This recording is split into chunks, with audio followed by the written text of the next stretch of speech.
It's the FA Cup final, interactive for Sky Digital viewers on Sky Sports Extra, channel 404. If you were with us here this morning at 8 o'clock, I set Andy the task of naming Chelsea's team. He said, I'll get one wrong. He has. It's Weah for Flo, Andy, but not bad otherwise. In fact, very good, to be fair. Yeah, I don't think that was a bad shout, Richard, at 8:30 this morning. You and I had been up for 2 hours, for God's sake. Just to say, Graeme Le Saux showing in his long absence from the team that he hasn't lost none of his pace at all. He got up here from the dressing room in a record time. What we're going to do now, the lads have talked about it in there with Graeme, and they've talked about players and where they see the important areas might be. What we're going to do here is just talk about tactically. We don't often get in a cup final teams coming in with different systems, different formations. Today we do, so it gives us a chance on the board to talk about those systems. I'm going to start with Villa, the underdogs, Andy. Yep. Put down on the board what you think the team's going to be and where the strengths you believe are in this system. Well, they play the three centre-halves, Gareth Barry, Gareth Southgate, Hugo Ehiogu there. Playing wide right, one of the wing-backs, Mark Delaney, Ian Taylor, George Boateng, Alan Wright here, Paul Merson playing in that hole with a bit of freedom there, and obviously up front, Benito Carbone and Dion. Right, based on what is the strength of this side? The strength of this side is the three centre-halves have been very, very mean all season in terms of what they've been conceding. So they're solid at the back. We know they have an excellent goalkeeper as well. These two here work very, very hard. Ian Taylor in particular, look for him getting beyond the front two, even from this area. And George Boateng, as Graeme said earlier on, he's a real classy dog. He really gets about the business in there. This is the key man for me today for Aston Villa, Paul Merson. He's playing in a hole against a 4-4-2 formation. It will give him a licence to get on the ball and be a problem positionally to Chelsea. I think if Villa can get him on the ball as soon as they can, you will see Alan Wright and Mark Delaney getting in better advanced areas. So that would be their game plan early on? That would be the game plan for me. Early on, get on the ball, Merson. Absolutely. Get him on the ball, and then again, these two guys, it's crucial that these two guys are getting in areas to provide the ammunition, in particular for Dion, and also Paul can link in with Benito Carbone. So these two then, to produce the aerial ability, they don't need to be crossing on there, surely they need to be getting here? Absolutely right. They need to, the further on they can get, further on down the park they can get, the worse it is for the Chelsea lads to defend. I think if Alan Wright starts crossing balls from there and Mark Delaney, I think you'll find Desai and Frank Leboeuf reasonably comfortable with that. The minute they start getting there and whipping balls in is when Chelsea will have a problem. Well, let's talk about Chelsea. That's Villa's system, Graeme. Chelsea's different. Let's go through theirs. That's right. We have Melchior coming for Ferrer right back. You've got Desai, Leboeuf. A quick Leboeuf. A quick Leboeuf, getting out to the wing back. And Babayaro. Gustavo Poyet, I expect to play on the left. Yeah. Didier Deschamps, Dennis Wise. On the right, Roberto Di Matteo. And up front, we've got George Weah and Franco Zola. Great individuals, no doubt about that. What's the strength going to be today as a team unit? Well, defensively, we've been very successful all season, so it's very important that these two get attached to the two centre forwards. With the fullbacks, defensively, we've got to make sure we don't drop too deep to let the Aston Villa players come onto us. So it's important that they can get up the pitch and create 2v1 situations in the wide areas. That's a very important sort of position as far as I'm concerned. In midfield, obviously Dennis has been getting a little bit further forward, so Didier's responsibility will be on Paul Merson. You think he will be told, he's your man, you've got to make sure? I'm sure he will sit slightly deeper. Right. If Merson runs beyond him, then it's up to one of the centre-halves to take him off him and for one of the full-backs to come in and make sure we're covered. It's a very, very important area, this pitch. I think whoever comes out on top in here, up against these two as well, is really, really important. And up front? Up front, George Weah. Is that the right choice for you, Weah, as opposed to Flo? It's very difficult. I'm not to putting say. you on the spot being a player, but you know what I mean. I think it's a very difficult decision for the manager there, because Torres scored some fantastic goals this season. Right. He works well with Franco, but George also, I know for a fact, has been training unbelievably this week. He's been really showing what he can do, and he could win the match single-handedly. You talked about the midfield area. You both know the importance of this. Does it worry you, Andy? If we look at these four in particular, let's take Chelsea. Neither Poyet nor Di Matteo is a wide man. Would that be fair? Fair enough. And they're more than likely going to play narrow, definitely. Narrow. Now, does it worry you as a Villa that with Merson, Say's tracked, that you get outnumbered in midfield? I think the key area for Chelsea today is their fullbacks. playing against when you're playing 3-5-2 against a 4-4-2, the two players in the opposing team that can perhaps do you most damage are their fullbacks. Yeah. Expect Ed De Hoy to throw it out a lot here. Alan Wright won't want to be charging up there early on, because all they're going to do is start turning things around in here.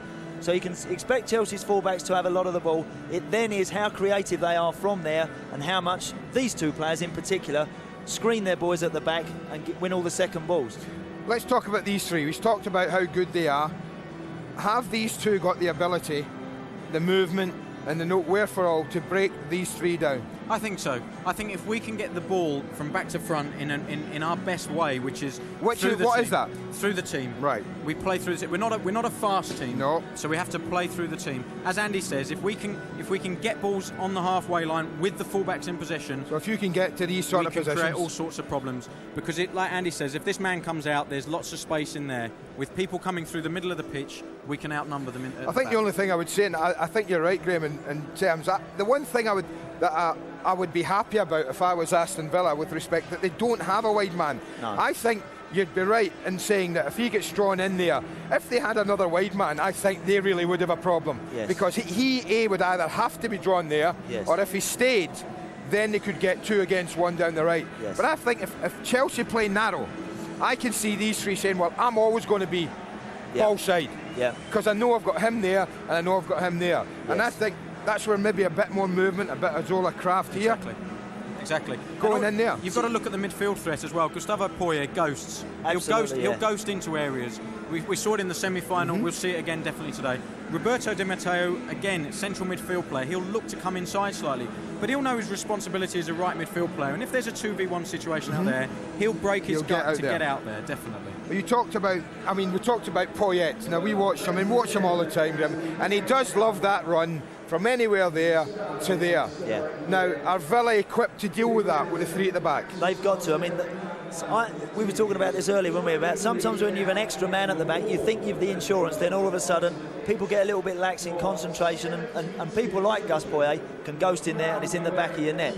I don't think they'll want to tie Ian Taylor and George Boateng down to him in particular. No, I think it's about areas. I think you don't, because in the last game they did. Ian Taylor, from what we believe, marked Poyet, right, man for man. You don't see that happening today. Not from out there, Andy, because I think from out there it's an awkward one for Ian. I think if Ian goes out there, it's then going to maybe drag Paul Merson back into this area where he's less effective than if he was playing in here. I don't think Ian would want to just go out and do a man-for-man job on him. I don't. I think Ian might be asked, once he starts getting over the halfway line, once he starts looking a threat, then get hold of him and stay with him. Right, if I was to give you both one player who has got to play well today for Chelsea to win the game, who would your player be? Dennis Wise. For you? For Villa? Merson. Well, what we're also going to do with the lads, we're going to, with our wonderful player cam, we're going to get these lads to pick the players that we're going to watch today. For the first 15 minutes, we're going to start with Aston Villa, and the player we're going to watch is? Paul Merson. Paul Merson. So he's going to be first on player cam today. Back to you, Richard. It's a service available, of course, for Sky Digital viewers. Interactive today at the FA Cup final for the first time ever. The display to celebrate the last Wembley final is underway. School children representing each of the finalists down the 72 years, fronted by a legend, Sir Geoff Hurst. All part of the celebrations, I was saying, to mark Wembley Stadium's final cup final. Quick word on formations, Graeme Souness. Are you a 4-4-2 or a 3-5-2 man? Well, I know that formations are important, but it's all about the players on the day when it's who settles down, who has good games. If there's enough, it doesn't matter what formation you play. If there's 8 players in Chelsea's team that have a good day today, they'll win the game, and vice versa. I worry about Chelsea in the 2 wide areas of midfield. Di Matteo and Poyet are not naturally wide players. They will not want to be out there. They'll continue. Their natural inkling will be to come in the way all the time, and that's one area where if Aston Villa's players in the wide areas get it right, they could get a lot of joy today. Talk more about that when the boys rejoin us, Graeme and Andy Townsend, after the break. 43 years, better late than never. Is it Villa's day, or is it going to be Chelsea? Cup final some 50 minutes away.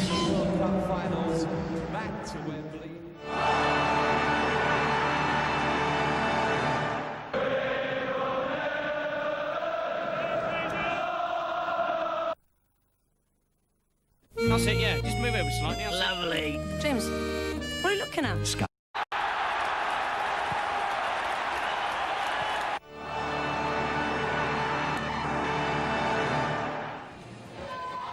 It's a great sight, isn't it? It's the FA Cup final for the last time at Wembley. It's a wonderful day out. Aston Villa against Chelsea. And those shots being provided by our airship, which is floating high above the stadium and will be for the duration. All part of a great summer of football from Sky Sports. 3 England internationals coming up. It's Brazil next Saturday, back here, 2 o'clock start. Followed by the Ukraine on Wednesday, the following Wednesday, May the 31st, 7 o'clock start. And then the final game before Euro 2000 starts, they're off to Malta. That's a fortnight today, Saturday, June the 3rd. Again, 2 o'clock start. We heard from him earlier. You won't get out there, Doug, not just yet. Doug Ellis, chairman, Aston Villa. 43 years he's waited and counting down. Just gone 2:15. And Graham Poll, our match referee. Again, who we heard from a little earlier. Well, Graham Sinnes is with us. Andy and Graham have rejoined us from Andy's table out there. We've talked a lot, Graham, about David James today. What about Ed de Hoy, one of the unsung heroes of the Chelsea side? He's been fantastic. He's broken a couple of records since he's been in the club for keeping clean sheets. He's been ever so consistent, and it just shows the significance of a goalkeeper, because he's saved us many a time in games when we've had close matches. He's been a great buy. He's an unlikely look. I don't know what the typical goalkeeper looks like, but maybe not him. He's not what you'd expect, is he? Well, in a sense, he's very tall, which is obviously a good quality if you're a goalkeeper. Or is it? But he's, what do you mean? Is it? But he's quite gangly. I just mean he doesn't look like you'd expect a keeper to look. At the start of the season is being tall helpful, or is it further to get down when you're that big? I tell you, he's very agile as well for a big guy, and he does very well with both sort of close shots and reflexes, as well as obviously the stuff coming to the Skipper box. got a good reception, Dennis Wise. Yeah, I thought at the start of the season, I think there was a bit of talk about Ed de Hoy, or about Chelsea perhaps buying another goalkeeper. And if playing under pressure week in, week out isn't big enough at Chelsea, he's also rammed a few critics' words firmly back down their throats with the way he's played, as Graham says, breaking long-standing records, and they have been, haven't they? They have been very long. Some of them 20 and 30 years. Just got a picture of George Weah there. Yeah. Weah for Flo, who didn't necessarily cover himself in glory in the semi-final. Is it a gamble from the manager? I think any sort of position where you've got quality is sort of people think it's a gamble, because they're looking at if Torre was playing, maybe people would be suggesting George should play. Does he not see them as a pair? Does he not see Flo and George as a pair? I'm not sure, because he hasn't really played with them. No, I think because they're both very good on the ball, particularly Well, who isn't good on the ball in Chelsea's team? No, this is true. But they're both very creative and quite similar players, I think, in his eyes. He also made his debut against Villa, didn't he, and had quite an effect. Is that also in the manager's mind? I'm sure psychologically it's a factor, and like I say, with him having an abundance of players at his disposal, he's got that Chelsea that puts in the difficulty. white here. He's a class act, isn't he? Oh, he's fantastic. He is quality. You see, it's old Juventus thing. With the one up front, run his socks off, and then another one off the striker, doing his job in midfield when it's on as well. I would just like to see Flo and George Weah in the same team. I think it would be a George partnership. Weah would. Wasn't that his preferred partner when he arrived? No, he said Sutton. He said Sutton, yeah. It's every striker like those, like Flo. If you ask Flo who you prefer to play with, it'd be Sutton. If you ask George, Sutton. If you ask Zola, they don't want to be with the big man who takes the brunt of the physical side of the game. But I would just like, on a pitch like this, although a lot of our pitches are like this nowadays, on a lovely passing pitch, I think that would be a partnership, in my opinion. I don't see why they couldn't play together. How central a character the Chucky Egg, Ugo Ehiogu, for Aston Villa? Well, I think you only have to look back to the period when he was out of the team. They didn't win many games when he was out of the team, and when he came back, they went on an unbeaten run. He is a fantastic defender, not the silkiest on the ball, but an outstanding defender. Yes, he is. Yeah. Certainly playing against him is awesome. He's quick, a strong. He's a big lad. You have to really knock the ball quite a way around him to get past him, because he's got a turn of pace for a big guy, isn't he, as well? So. He's very, very quick. And, what was it he had? It was a head injury.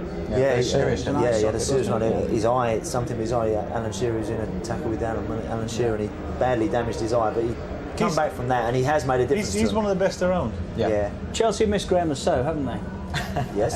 John Harley and Babayaro have done that job. Since Babayaro gets the nod today, what does he bring into the game ahead of Harley, perhaps, in that position? Well, he would bring it a bit more experience, perhaps, and he's been in the team a lot longer. I mean, Graeme would be better qualified to comment, but I see, Babayaro as a very attack-minded fullback, and today, he's going to find himself, I think, in a situation where he should be getting a lot of the ball in the fullback positions, and if he uses it well, then they'll have a big effect on the game. I think sometimes he does have a reluctance to pass the ball square or back, and he quite often needs a real shout to actually get at people. When he does get at people, he's very effective. He's a great athlete. I think the two Chelsea fullbacks have to play well today. Exactly. I think, we spoke about Poyet and Di Matteo. They won't be happy in those positions. No. It doesn't matter. It doesn't matter what the manager says to them. Yes. They will not be happy in those wider areas.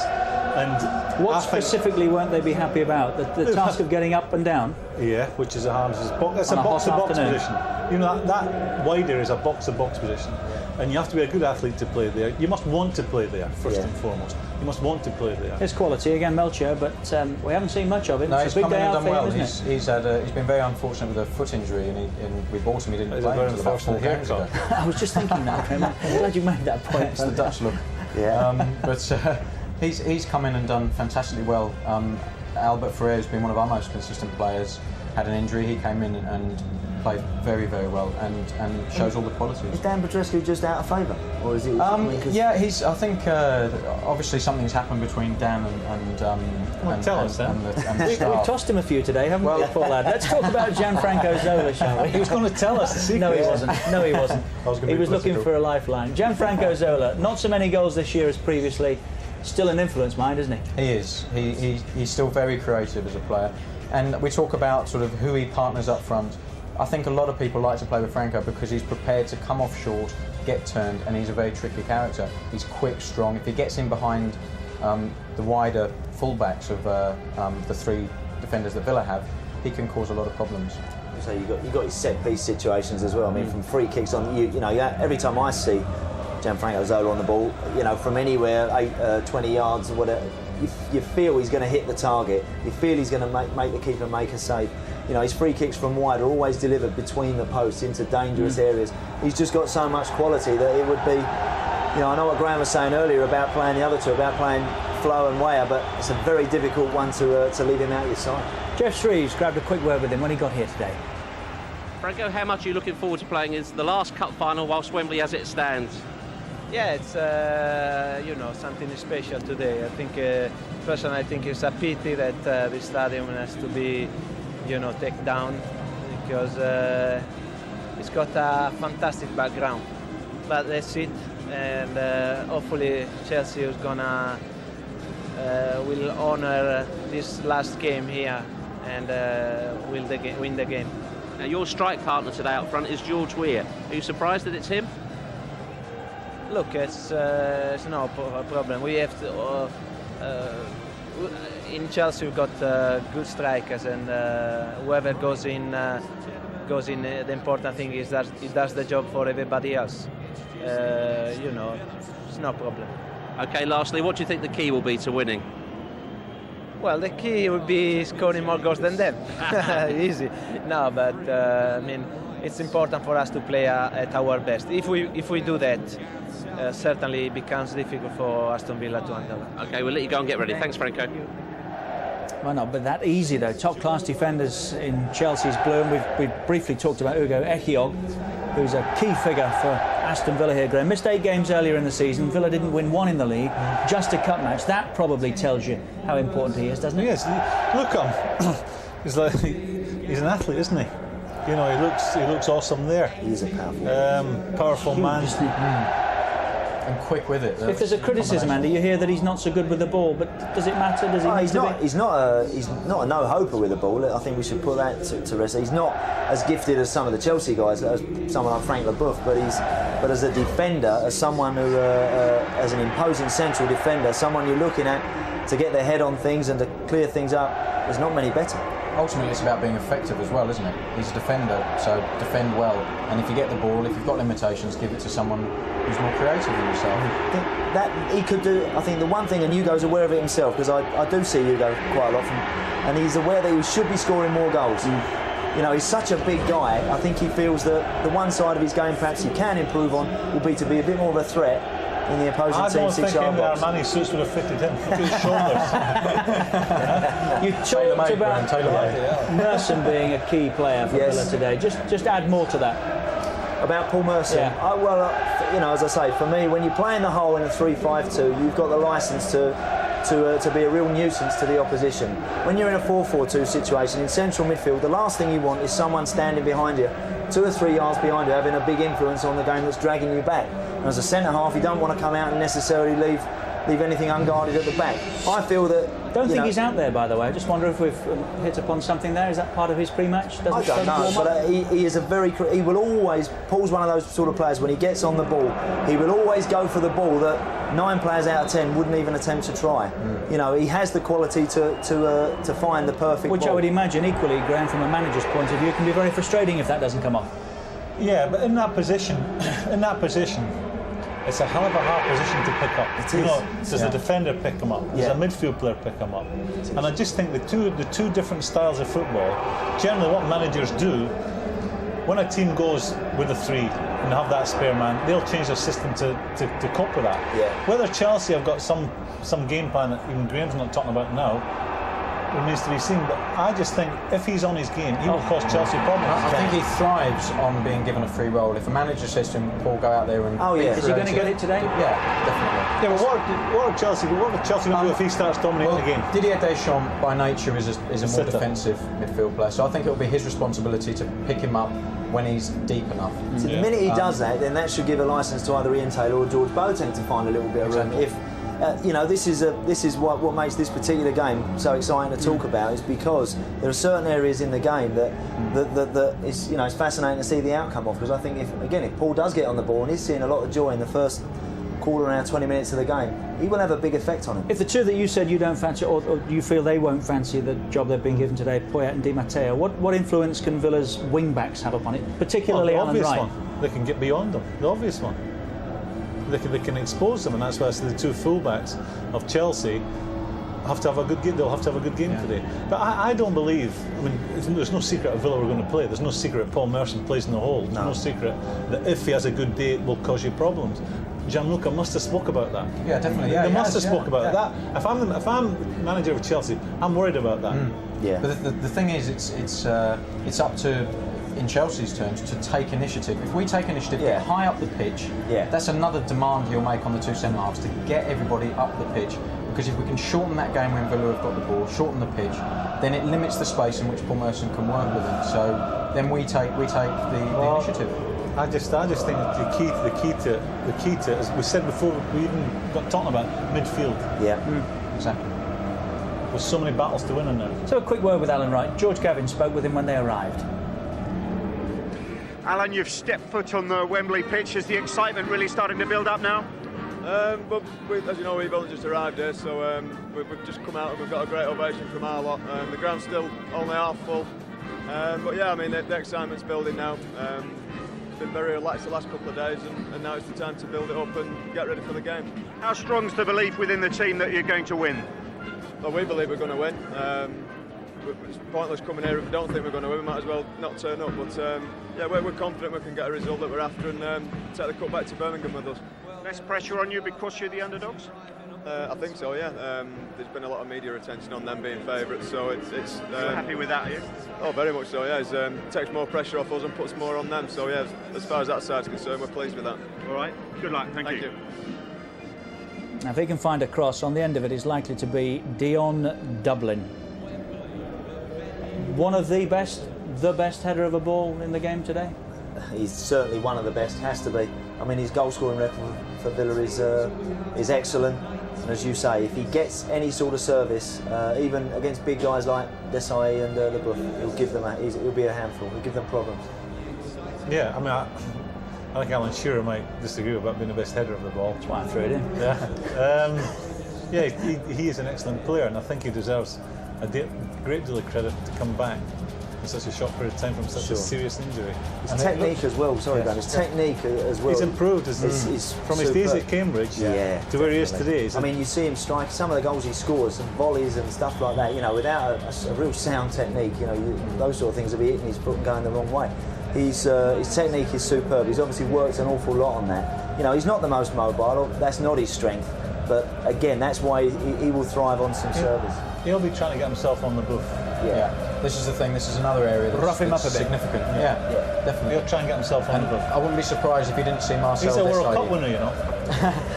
if you see Marcel Desailly, we'll try and help Frank out there. I think an FA Cup winner is Brian Marwood, who's outside behind the touchline. Brian, what's it like out there?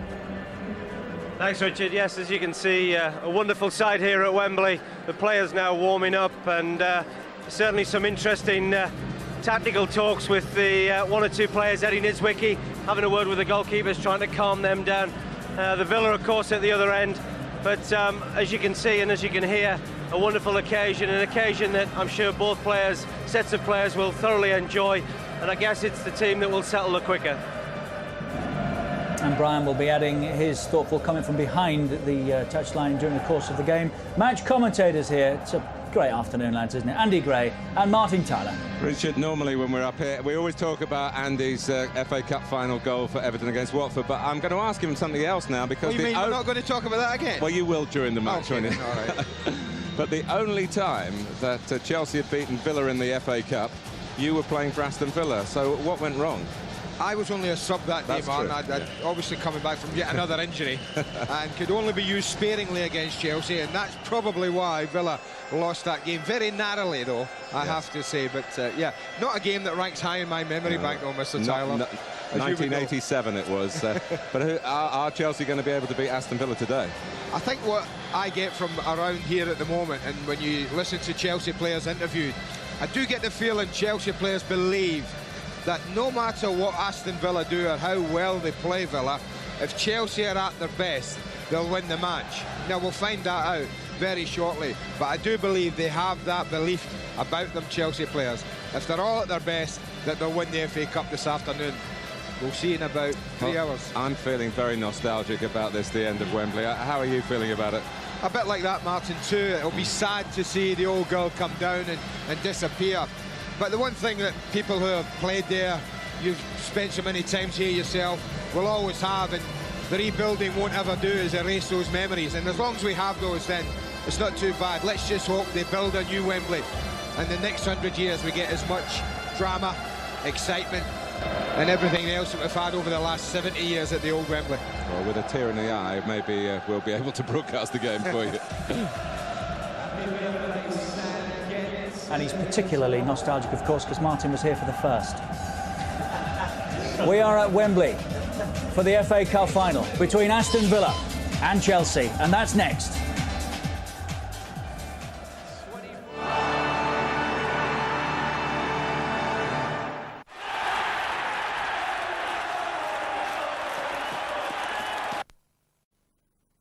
The playoff finals. Darlington v Peterborough. David Hodgson's Darlington with an